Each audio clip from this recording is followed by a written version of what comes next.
ரீசெண்டாக வந்து ரஜினிகாந்த் அவர்களுக்கு ஜெயிலர் 2 படத்துக்கு அப்புறமா எந்த படமும் கமிட் ஆகலை அவர். அதனால திரைத்துறையை விட்டு ஒரு ஒரு ஓய்வு பெற போகிறாருன்ற மாதிரிலாம் நிறைய ரூமர்ஸ் வந்து போயிட்டு இருந்தது. ஒரு உண்மையாக இருக்குமோ அப்படின்ற மாதிரிலாம் பேசிகிட்டு இருக்கும்போது இப்போ ரீசெண்டாக லதா ரஜினிகாந்த் அவங்க சொல்லும்போது அப்படி பற்றி நாங்கள் யோசிக்கவே இல்லை, எனக்கு தெரிஞ்சதுன்னா நான் உங்களுக்கு சொல்கிறேன் அப்படின்ற மாதிரி ஒரு விஷயம் சொல்லியிருந்தாங்க. ரஜினி படத்துக்காக மட்டுமே ஒரு குழு எப்பவுமே தயாராக இருக்கு. அந்த குழு கலைக்கப்பட்டு விட்டது. இவருடைய ஒரு படம் பட்ஜெட்டு குறைந்தது 500 கோடி, அதை 1000 கோடிக்கு விற்கணும். இது யார் செய்வான்னா, ரஜினியுடைய மனைவி ஒவ்வொரு கம்பெனிக்கும் ஃபோன் பண்ணி நீங்கள் கால் ஷீட் ஃப்ரீயாக இருக்குது, கால் ஷீட் ஃப்ரீயாக இருக்குது, இப்படி 5 வருடமாக இந்த 5 படம் வந்ததுக்கு காரணமே லதா ரஜினிகாந்த் தான். இப்போ லதா ரஜினிகாந்த் ஃபோன் பண்ணால் அந்த கம்பெனிகளை எடுக்கிறதே இல்லை. இந்த திரைத்துறை வாழ்க்கை ரஜினிக்கு முற்றுக்கு வந்துடுச்சு. இப்போ கமலஹாசன் ஹீரோவாக நடிச்சு அவன் பார்ப்பான். விஜய் அஜித்த நிலைமையே இப்போ எவனும் பார்க்கறதுக்கு தயாராக இல்லை. அஜித், விஜய், கமலஹாசன், ரஜினி 4 பேருக்கு 100 கோடிக்கு மேலே தான் சம்பளம். இப்போ 100 கோடிக்கு மேலே சம்பளம்னா இது போல் 5 மடங்கு தயாரிப்பு செலவாகும். அதை பணம் பண்ணாதான் எங்களுக்கு அசலாகும். நீ நார்த்துக்கு போனோனையா நேர போய் யார் காலில் விழுகிறாரு? யோகி ஆயுதம் நீட்டி விழுகிறாரு. அவர் 1/2 மணி நேரம் கழிச்சு எந்திரிக்கிறார். அது வரைக்கும் படுத்தே கிடக்கிறார்.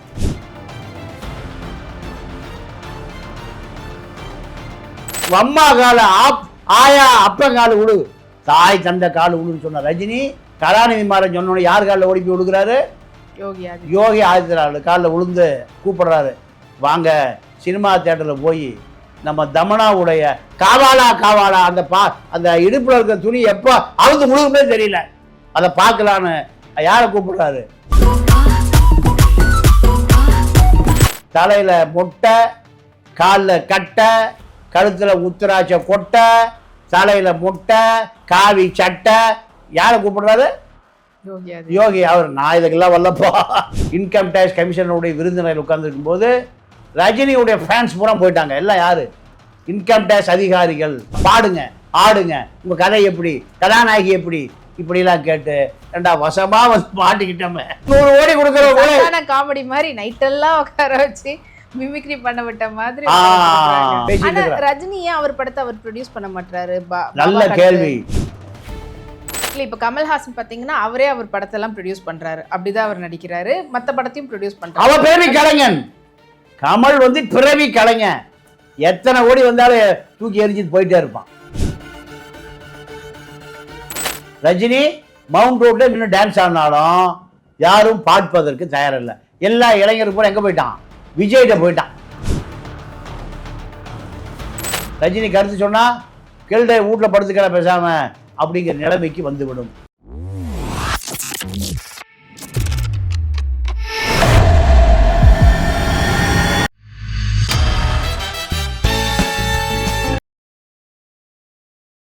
நேயர்கள் அனைவருக்கும் வணக்கம். இன்னைக்கு நம்ம இடையே இணைஞ்சிருக்கிறவங்க மூத்த பத்திரிகையாளர் தமிழா திருப்பாண்டியன் அவர்கள். வணக்கம். வணக்கம்.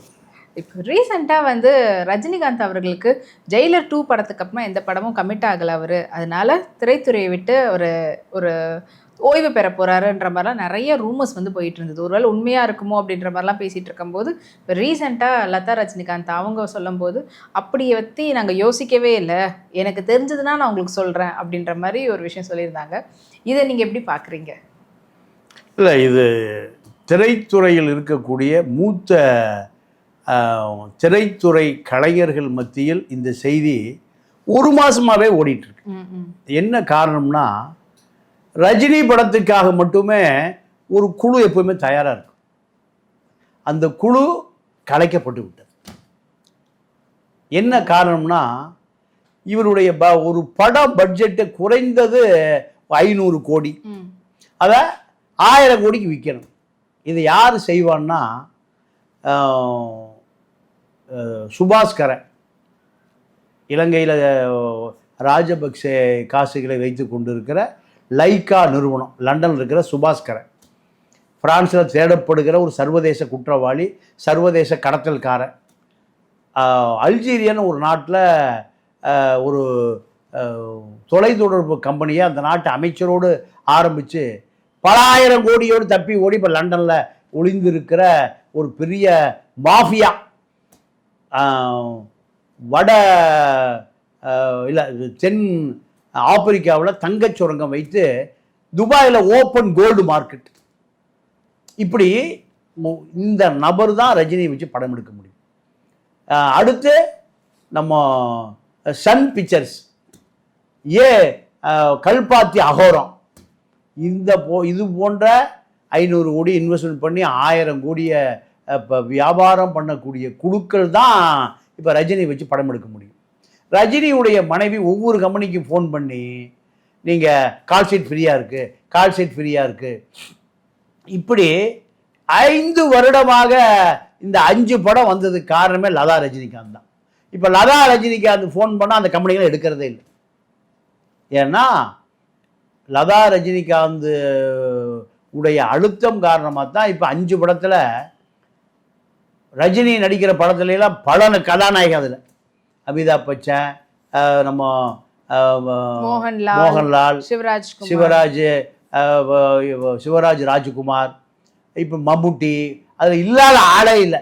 ரஜினி மூஞ்சிக்கு ஓடுறதே இல்லை, ரஜினி முகத்துக்கு படம் ஓடுவதே இல்லை. என்ன காரணம்னா இல்லை இது எடுக்க சொல்லுங்களா மாச ரஜினி சொந்த படம் எடுக்க சொல்லுங்களா மாச. நீங்க ஏன் அந்த குழு கலைக்கப்பட்டது? கேமராமேனு, டெக்னீஷியன்,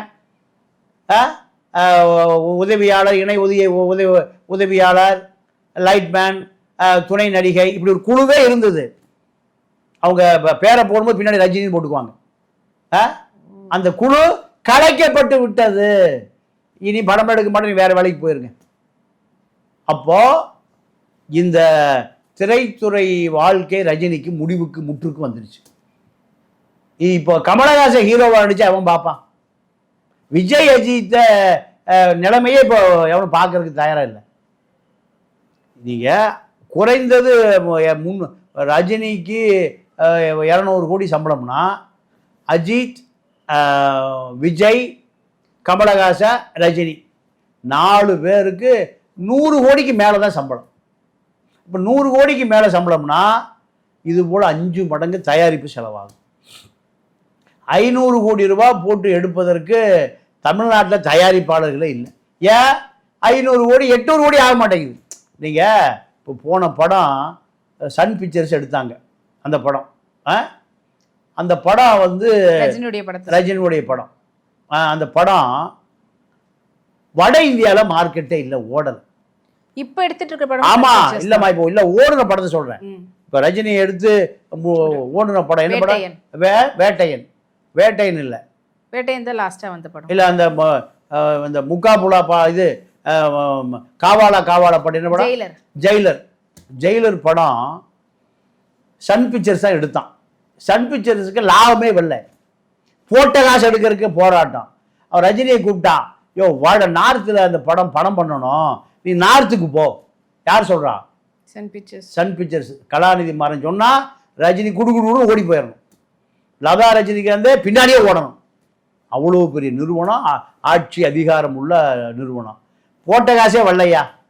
எங்கே போக சொல்கிறாங்க? டெல்லி, யூபிக்கு போக சொல்கிறாங்க. வட இந்தியா மார்க்கெட்டு ஒரு 200 கோடி ரூபாய்க்கு இருக்குது. அதை பணம் பண்ணாதான் எங்களுக்கு அசலாகும். நீ நார்த்துக்கு போனோனையா நேராக போய் யார் காலில் விழுகிறாரு? யோகி ஆயுதம் நீட்டி விழுகிறாரு. அவர் 1/2 மணி நேரம் கழிச்சு எந்திரிக்கிறார். அது வரைக்கும் படுத்தே கிடக்கிறார். இங்கே வசனம் என்ன வசனம்? டேய் ஒப்பா கால விழு, உங்க அம்மா கால ஆயா அப்பா கால விழு, தாய் தந்த கால விழுன்னு சொன்ன ரஜினி கலாநிதி மாறன் சொன்னோன்னு யார் காலில் ஓடி போய் விழுகிறாரு? யோகி ஆதித்யநாத் காலில் விழுந்து கூப்பிடுறாரு, வாங்க சினிமா தியேட்டரில் போய் நம்ம தமனாவுடைய காவாலா அந்த இடுப்பில் இருக்கிற துணி எப்போ அவுந்து முழுகுமே தெரியல, அதை பார்க்கலான்னு யாரை கூப்பிடுறாரு? காவி ட்ரெஸ்ஸில், தலையில் மொட்டை, காலில் கட்டை, கழுத்தில் உத்திராட்ச கொட்டை, தலையில் மொட்டை, காவி சட்டை. யாரை கூப்பிடுறாரு? யோகி. அவர் நான் இதுக்கெல்லாம் வரலப்பா, நான் காவாலாலாம் பார்க்க மாட்டேன், நானே விரதம் இருந்து சைவம் சாப்பிட்டுட்டு காலையில் பச்சை தண்ணியை குடிச்சிட்டு அதில் கொஞ்சம் தேனை கலந்து மோடிகிட்ட கடன் வாங்கி குடிச்சிட்டு உட்காந்துருக்கேன், நான் இந்த காவாலாலாம் வரலன்ட்டார். திருப்பி என்ன பண்ணுறாருன்னா துணை முதலமைச்சர் கூட்டிகிட்டு போய் காமிக்கிறார். எதை? காவாலா காவாலா பாட்டை, தமனா பாட்டை. அப்போ இதுதான் ரஜினியுடைய நிலைமை. நேர போறாரு ராஜா பையான்னு ஒரு பெரிய அக்கிஸ்ட், அவங்க காலில் விழுகிறாரு. இதெல்லாம் செய்தி வரல. ஏன்? சுரங்க தொழிற்சாலையில் பல ஆயிரம் கோடி பணம் யார் இன்வெஸ்ட் பண்ணி வச்சிருக்கா? லதா ரஜினிகாந்த். இந்த பணத்தை காப்பாற்றுவோம். ஏப்பா சுரங்க தொழில் நீ தான் பாதுகாத்துக்குன்னு லேபர் கான்ட்ராக்ட் அவனை மீறி அங்கே அரசியல் பல கொலைகள் குற்றவாளி. இந்த கொலை குற்றவாளி, கிரிமினல் குற்றவாளிக்கு ரஜினிக்கு என்னங்க தொடர்பு? முட்டாப்பைய மொத்தமாக இருக்கிற நாடு தமிழ்நாடு. அப்போ இதுதான். இதுக்கு மேலே இனிமேல் சன் பிக்சர்ஸ் சினிமாவே எடுக்க மாட்டான். அதே போல தான் கல்பாத்தி அகோரம் படம் எடுத்தது போதுன்னு நிறுத்திட்டாரு. இப்போ எடுக்கிறாங்க, சின்ன சின்ன பட்ஜெட்ல எடுத்துட்டு போறாங்க. ரஜினி பட்ஜெட் எடுக்கல, நான் சின்ன சின்ன பட்ஜெட் எடுக்கிறாருமா. நான் பேச ரஜினி பத்தி தானே பேசிட்டு. ரஜினி ஏன் அவர் படத்தை அவர் ப்ரொடியூஸ் பண்ண மாட்டாரு? நல்ல கேள்வி, என் அருமையான கேள்வி. எப்பவுமே ரஜினிக்கு அந்த பொண்டாட்டி என்ன பண்ணும்னா, திருப்பூர்லேருந்து பனி நடிச்சு கொண்டு கொடுப்பான் ரஜினி ரசிகர் மன்ற தலைவர். அந்த அம்மா பிளாக்ல விற்றுரும். ஒரு 50 பனியை ரசிகர்களுக்கு கொடுக்குற, மீதியெல்லாம் பிளாக்ல விற்றுரும். நீங்கள் பெரிய கிரிமினல் குற்றவாளி அந்த அம்மா. நீங்கள் ராகவேந்திரா கல்யாண மண்டபத்துக்கு கொரோனா காலத்தில் கல்யாண மண்டபமே புக் ஆகலை. அதனால் நிலத்து வரி, வீட்டு வரி, சொத்து வரி, சாக்கடை வரி, குடிநீர் வரியெல்லாம் கட்ட முடியாதுன்னு கோர்ட்டுக்கு போகுது. எத்தனை 1000 கோடி கொள்ளையடிச்சு வச்சுருக்கீங்க வரி ஏய்ப்பில். ரஜினி இன்கம் டேக்ஸ் ஆஃபீஸுக்கு போய் அங்கே முக்காப்புல ஆடை விட்டு இன்கம் டேக்ஸ் ஆஃபீஸுக்கு பூரா பார்த்தோம். இன்கம் டேக்ஸில் மாட்டிக்கிட்டாருமா. ஒரு 15 வருஷம் இருக்கும். அப்போ இருங்க, இன்கம் டேக்ஸ் கமிஷனர்கிட்ட அப்பாயின்மெண்ட் ரஜினிக்கு. இதெல்லாம் உலகறிஞ்ச செய்தி. நான் ஒன்றும் பெரிய இராணுவ ரகசிய தோண்டிலாம் சொல்லலை. அப்போ கமிஷன் ஆஃபீஸுக்கு போகிறார் ரஜினி. நுங்கம்பா கமிஷன் ஆஃபீஸர் கேளுங்க சொல்லுவாங்க. போன பிறகு உதவி கமிஷனர், இணை கமிஷனர், துணை ஆணையாளர், இணையாளர், கமிஷன் சொல்கிறார், நீங்கள் வராதிங்க, ரஜினியோட நாங்கள் கொஞ்சம் டிஸ்கஸ் பண்ணணும் சினிமா. அப்போ இவர் போய் கமிஷனருடைய விருந்தினர் அறையில் உட்காந்துருக்கார். இன்கம் டேக்ஸ் கமிஷனருடைய விருந்தினரில் உட்காந்துருக்கும் போது ரஜினியுடைய ஃபேன்ஸ் பூரா போயிட்டாங்க. எல்லாம் யார்? இன்கம் டேக்ஸ் அதிகாரிகள் போய் ரஜினியை பார்த்து, அந்த படம் இப்படி, இந்த படம் இப்படி, இதில் எப்படி நடிப்பீங்க, நடிச்சு காமிங்க. அத்தனை பேர்கிட்ட ரஜினி என்ன பண்ணார்? பாடி ஆடி டான்ஸ் ஆடி பல்ட்டி அடிச்சு. அப்போ அடிக்கலைன்னா 1000 கோடி பயன் போட்டுருவான். பல்ட்டி அடிக்கலைன்னா 1000 கோடி. இங்கே மத்தியானம் சாப்பாட்டு நேரம் சாப்பாடு வாங்கி கொடுத்து சாப்பிடுங்க, மறுபடியும் பாடுங்க, ஆடுங்க, உங்கள் கதை எப்படி, கதாநாயகி எப்படி, இப்படிலாம் கேட்டு ஏண்டா வசமாக வந்து மாட்டிக்கிட்டோமே. 300 கோடி கொடுக்குற காமெடி மாதிரி நைட்டெல்லாம் உட்கார வச்சு மிமிக்ரி பண்ண விட்ட மாதிரி 300 கோடி வாங்கி நம்மளை எவனும் இப்படி வேலை வாங்கினது இல்லை. இந்த பைலட்டை வந்து மாட்டினா சாதாரண ஒரு இந்திக்காரன் இந்தியாவில் தமிழில் பாட சொல்கிறானா. இந்தி பாட்டை அப்போ அதெல்லாம் பாட தெரியும் பாடியா. நீங்கள் எம்எஸ் விஸ்வநாத் எவ்வளோ பெரிய இசையமைப்பாளர். அவர் ஒரு வீடியோ பார்த்துருப்பீங்க. ஆஸ்பத்திரியில் அட்மிட்டு இதில் வீல் சேரில் கொண்டு போகிறாங்க. அந்த நர்ஸை சொல்லுது, நீ எத்தனை படத்துக்கு இசையமைச்சிருப்ப, ஒரு பாட்டு பாட. அவரே நோயாளியாக போயிட்டுருக்காரு. பாடியா. யார்? அந்த செவிலியர் சகோதரி சொன்னதை பாடுனர். இதே நிலைமை தான் ரஜினிகாந்துக்கு. இன்கம் டேக்ஸ் ஆஃபீஸில் இன்கம் டேக்ஸ் கமிஷனர் 4 மணிக்கு தான் வந்தார். 10:30 மணிக்கு போன ரஜினிகாந்த். நீங்கள் ஆடல் பாடல் எல்லாம் இதுதான் ரஜினிகாந்த். அப்போது இன்கம் டேக்ஸை ஒழுங்காக கணக்கு கட்டினா, கள்ளப்பணம் நல்ல பணம் ஒழுங்காக கட்டினா, எதுக்கு இன்கம் டேக்ஸ் ஆஃபீஸில் போய் பல்ட்டி அடிக்கிற, குரங்கு குட்டி அடிக்கிற? இல்லை, இப்போ கமல்ஹாசன் பார்த்தீங்கன்னா அவரே அவர் படத்தெல்லாம் ப்ரொடியூஸ் பண்ணுறாரு, அப்படிதான் அவர் நடிக்கிறாரு, மற்ற படத்தையும் ப்ரொடியூஸ் பண்ணுறாரு. அவர் பிறவி கலைஞன். கமல் வந்து பிறவி கலைஞன். எத்தனை கோடி வந்தாலும் தூக்கி எரிஞ்சிட்டு போயிட்டே இருப்பான். இங்கே வந்த காசு பூரா கண்ணாடி தொழிற்சாலை, பீங்கான் தொழிற்சாலை, சுரங்க தொழிற்சாலை. மவுண்ட் ரோட்டில் ஒரு இடம் இல்லை, நுங்கம்பாக்கம் ஹைவேல ஒரு இடம் இல்லை. பண்ணை வீடு கேளம்பாக்கத்தில் பண்ணை வீடு, 100 ஏக்கரை பண்ணை வீடு. அவர் அப்படியே ரயிலே மது குடிக்கணும்னு ஆசைப்பட்டாராம். ரயில் பெட்டியை வாங்கி 5 ரயில் பெட்டியை தண்டவாளத்தை போட்டு எங்கே கேளம்பாக்கத்தில் ரயில் கிரீன் ஹவுஸ். ஆமாம், அதாம்மா அந்த கேளம்பாக்கத்தில் இருக்கிற பண்ணை வீட்டில் ரயிலில் போயிட்டு மது இப்படியெல்லாம். அங்கே உள்ளே போகிறவன் வெளியே வரக்கு 6 மாதம் ஆகும், வெளியே வரவன் உள்ளே போகிறக்கு 6 மாதம் ஆகும். அவனுக்கு ஃபோன் கீன்லாம், ஏன்னா உள்ள ரகசியம் வெளியே போயிருமில்ல. இப்படி அடிமைகளை கேளம்பாக்கத்தில் அங்கே வேலை போகிறவங்க ஃபோனே பேசக்கூடாது. கான்ட்ராக்ட் அப்படி தான். 6 மாதம் உனக்கு இருக்குன்னு. உனக்கு மாத சம்பளம் 50,000 ரூபா, 3 லட்ச ரூபா சம்பளம். உன் குடும்பத்தோடு பேசணுமா? எனக்கு முன்னாடி தான் பேசணும். எங்கள் அலுவலகத்தில் ஒரு தொலைபேசி இருக்கும், அதில் தான் பேசணும், பொண்டாட்டி புள்ள கூட. இப்படி அங்கே தோட்டக்காரன், வேலைக்காரன், டிரைவரு, சமயக்காரன், இப்படி ஒரு 20 பேரை பண்ணை அடிமையாக வச்சிருக்கார், கொத்தடிமையா. அவர்களை மீட்டெடுக்க வேண்டி இருக்கு. ஆனா படத்துல அவரே வந்து அடிமைகள் கிடையாது. அப்போ இது எல்லாமே நீங்க லதா ரஜினிகாந்த் தான் முழுமைக்கும் காரணம். நீங்க சேனாம்பேட்டையில் அந்த அம்மா டிராவல் ஏஜென்சி வச்சிருக்கு, அரசு கார்பரேஷன் இடத்துல. வாடகை இன்னைக்கு வரை கட்டலை. வாடகை நீங்கள் ஆசிரமம் பள்ளிக்கூடம் நடந்தது வேளச்சேரி ஹைவேல, அதுக்கு நிலத்து வாடகை கட்டலை. இத்தனை 1000 கோடி வருது, இத்தனை 1000 கோடி. ஒரு படத்துக்கு 200 கோடினா 10 படத்துக்கு 2000 கோடி. ஸ்டெல்லா மேரிஸில் படித்து ரஜினியை திட்டமிட்டு காதலிப்பதை போல நடித்து இவன் ஒரு பெரிய எதிர்காலம் உள்ளவன் சொல்லி ரஜினியை மடக்கி கல்யாணம் பண்ணி, ஒரு காலத்தில் நீ சொத்தெல்லாம் எடுத்துக்கிறேன், டைவர்ஸ் கூட நான் ஊரை விட்டு போகிறேன்னு சொல்லி ரஜினி சொல்லி இதை அந்த அவாள் கும்பல் சேர்த்து வச்சு இவ்வளவு கோடி வந்த பிறகும் கொள்ள தான். கல்யாண மண்டபம் எத்தனை கல்யாண மண்டபம் இந்தியாவில் இருக்குது? எவனாவது கோர்ட்டுக்கு போனானா? அப்போது கொள்ளையடி ரஜினியை வந்து குரங்காட்டி மாதிரி, ஏடிஎம் மிஷின் மாதிரி. அந்த அம்மாவே டெய்லி 10 கம்பெனிக்கு ஃபோன் பேசும். நம்ம இவர் கலைப்புலி தானுக்கு ஃபோன் அடிக்கும், கால் ஷீட்டு இருக்குது, ஃப்ரீயாக இருக்குது, எங்களுக்கு மட்டும் பணம் கொடுங்க. நீங்கள் இப்படி சன் பிக்சர்ஸுக்கு, லைக்கா சுபாஸ்கரனுக்கு, ஏஜிஎஸ் கல்பாத்தி, இப்படி எல்லா கம்பெனிக்கும் அந்த மாதிரி தான். ரஜினி ஒரு காலத்தில் என்னை ஆளை விட்டுரு, நான் எங்கேயாவது அமைதியாக இருக்கு. நடித்தது போதா 10,000 கோடி வந்துருச்சே, 10,000 கோடி என்னை ஆளை விட்டுரு.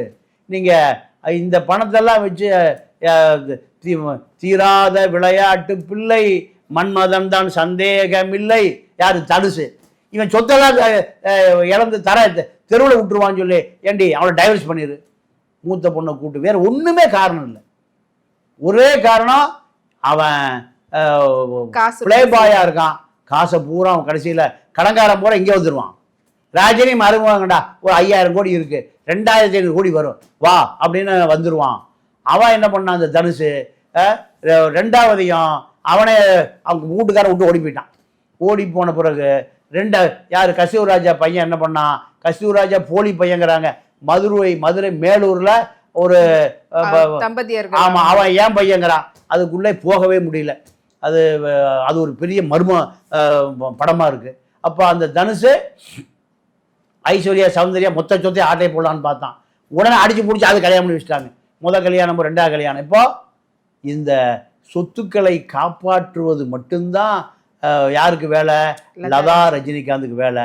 இதில் ரஜினி ஒரு ஏடிஎம் மிஷினாக இருக்கிறாரே தவிர, ஒரு ஸ்டேஜ் சொல்கிறாரு, எனக்கு நிம்மதியே இல்லை, பணம் இருக்குது, காசு இருக்குது, புகழ் இருக்குது, செல்வாக்கு இருக்குது. ஒரு பிரஸ்மெண்ட் சொல்ல, நிம்மதியே இல்லை, படம் நடிக்கிறேன்னா விட மாட்டேங்கிறா. யார்? லதா. நீங்கள் ஒரு வீடியோ பார்த்தேன், ஆர்கே செல்வமணி சொல்கிறாரு, எனக்கு ரோஜாவை 10 வருஷம் கல்யாணம் பண்ணேன், லவ் பண்ணேன், கடைசியாக கல்யாணம் பண்ணி 3 நாள் சண்டை, அவள் பாட்டுக்கு போயிட்டு இருக்கா, நான் அவளை கட்டுப்படுத்தினா முடியல, நடிகளை கட்டுப்படுத்த முடியாதியா. அப்போ சரி, சேகர்கிட்ட யோசனை கேட்டேன், அவர் சொன்னார், பொண்டாட்டின்னு தோத்துரு, நீ ஜெயிச்சிருவேன்னாரு. மிச்சர் ஆக்கிடு, மிச்சர் பார்ட்டி ஆக்கிடுனாரு. அன்னையிலேருந்து நான் மிச்சர் சாப்பிட்டு தான் இருக்கேன். யார் சொன்னது? ஆர்கே செல்வமணி. ரஜினி கை தட்டுறாரு, நான் மிச்சரை போக ஆகி போச்சு, நான் மிச்சரா கவனிச்சிக்கலாத, நான் ரொம்ப நாளாக மிச்சர் ஆகிட்டையா அப்படின்னு யார்கிட்ட கை தட்டுறா? ரஜினி. இதுதான் லதா ரஜினிக்கு, அந்த ரஜினி செல்வமணி ரோஜா கதை இதுதான். எல்லாம் நம்ம விக்னேஷ் சிவன், நயன்தாரா எல்லாம் மிச்சர்கள் தான். அப்போது ரஜினியை இயக்குவது யாருன்னு கேட்டிங்கன்னா லதா ரஜினிகாந்த் தான். இப்போ எந்த பட தயாரிப்பாளரும் அவங்க வந்து நடிக்க ரெடியா இருந்தா கூட இப்ப தயாரிப்பாளர் இல்லாதது தான் இப்ப அவர் அடுத்த படத்துக்கு கமிட் ஆகாம இருக்கு. அதுதான் காரணம். இப்போ பிரபல நிறுவனங்கள், பெரிய நிறுவனங்கள் எல்லாம் இப்போ படம் எடுக்க, ரஜினி வச்சு படம் எடுக்க தயாராக இல்லை. படமும் ஓடுவதில்லை, படமும் வியாபாரம் ஆகிறது இல்லை. ஏன்னா ஜெயிலரில் சன் பிக்சர்ஸே வட இந்தியாவுக்கு அனுப்பிச்சு 200 கோடி ரூபா அந்த மார்க்கெட்டை கடைசி நேரத்தில் ரெக்கவர் பண்ணான். இனி அந்த ரிஸ்க் எடுப்பானா? இனி வட இந்தியாவிலேருந்து இப்போ அடுத்து எங்கே போகணும்? ஆப்கானிஸ்தான் பார்டர் தான் போகணும். சன் பிக்சர்ஸ் அங்கே போய் அவனா பார்க்க வச்சு காசு எடுக்கணும். அப்போ சன் பிக்சர்ஸே இனி அந்த முயற்சி எடுக்க மாட்டான். அடுத்து அதே நிலைமை தான் நம்ம அஜித்தை வச்சு நம்ம லைக்கா நிறுவனம் ரஷ்யா அஜர்பைஜான் போய் படம் எடுத்தான். அது என்ன படம்? விடாமுயற்சி. எல்லாம் லாஸ், பல கோடி நட்டம். அவன் கள்ளப்பணத்தை இதில் போட்ட காசை எடுக்க முடியல. அதனால அவனும் அந்த விடாமுயற்சியை இனிமே விட்டுட்டான் முயற்சியை. ரஜினிக்கு இனிமேல் யாரும் பல கோடிகளை போட்டு படம் எடுப்பதற்கு யாரும் தயார் இல்லை. ரெண்டாவது, ஒவ்வொரு படம் வரும்போதும் ஏதாவது ஒரு கான்ட்ரவர்சி மேட்டரை ரஜினி கையில் எடுப்பார். ஆமா, ஏதாவது ஒரு பேசிடுவாரு. அது வந்து விளம்பரம், 100 கோடி ரூபாய் விளம்பரம் போகும். இனி மக்கள் அதையும் நம்ப தயாராக இல்லை. ரஜினி மவுண்ட் ரோட்ல இன்னும் டான்ஸ் ஆடினாலும் யாரும் பார்ப்பதற்கு தயாரில்லை. எல்லா இளைஞரும் கூட எங்கே போயிட்டான்? விஜய்கிட்ட போயிட்டான். இப்போ ரஜினிக்கு வந்து 77 80 ஆக போகுது. 80 வயசு தாத்தா பேத்திக்கிட்ட நடிக்க வேண்டிய நிலைமை ஆகிப்போச்சு. இப்போ ஜெயிலர் படத்துலேயே என்னால் நடிக்க முடியாதுப்பா, டூப்பை போட்டு நடிச்சுக்க. என்னால் நடக்க முடியும், கையை காலை ஆட்ட முடியும். நீங்கள் கையெல்லாம் காமிக்கிறாங்க, வயசாகி எல்லாருக்கும் வர்றதுதான் இளமை. அப்போ இளமையெல்லாம் முடிஞ்சு வயசாகி போச்சு. அப்போ அவரால் என்னால் ஓடவோ ஒடியாரவோ பல்ட்டி அடிக்கவோ எல்லாம் முடியாது. அதனால் என்னை காமிச்சு டூப்பை போட்டு எடுத்துக்கிட்டார். ஜெயிலர் கதை முழுக்க அவருடைய ஆக்ஷன் படமே கிடையாது. பாதிக்கு மேலே டூப்பு தான். இப்போ முக்கால்வாசி டூப்பை போடுறதுக்கு பதிலாக முழுவாசியாக டூப்பை போட்டு எடுக்க வேண்டிய நிலைமை ஆகிப்போச்சு. இதனால ரஜினியுடைய சகாப்தம் முடிவுக்கு வந்து விட்டது. இனிமே எந்த தயாரிப்பாளர் வரமாட்டான். அவருக்காக இருந்த கோடம்பாக்கத்தில் இருந்த தொழில்நுட்ப கலைஞர்கள், உதவி இயக்குநர்கள், இப்படி ஒரு குழு இருந்தது, எல்லாம் கலைக்கப்பட்டு விட்டது. இனி ரஜினியுடைய கடைசி படமா இப்ப இருக்கிற ஜெயிலர் 2வோட முடிந்து போனது ரஜினியுடைய அரசியல் வாழ்க்கை. சினிமா துறை இல்ல, அரசியல் வாழ்க்கை முடிஞ்சு போது சினிமா வாழ்க்கை. இனி கருத்து சொன்னா அவனும் கேட்க மாட்டான். ரஜினி கருத்து சொன்னா கேள்ட வீட்டுல படுத்துக்கிற பேசாம அப்படிங்கிற நிலைமைக்கு வந்துவிடும். ரஜினி ஒரு மனிதனுடைய சினிமா வாழ்க்கை, அரசியல் வாழ்க்கை ரெண்டுமே முற்று பெறுகிறது, முடிவு பெறுகிறது.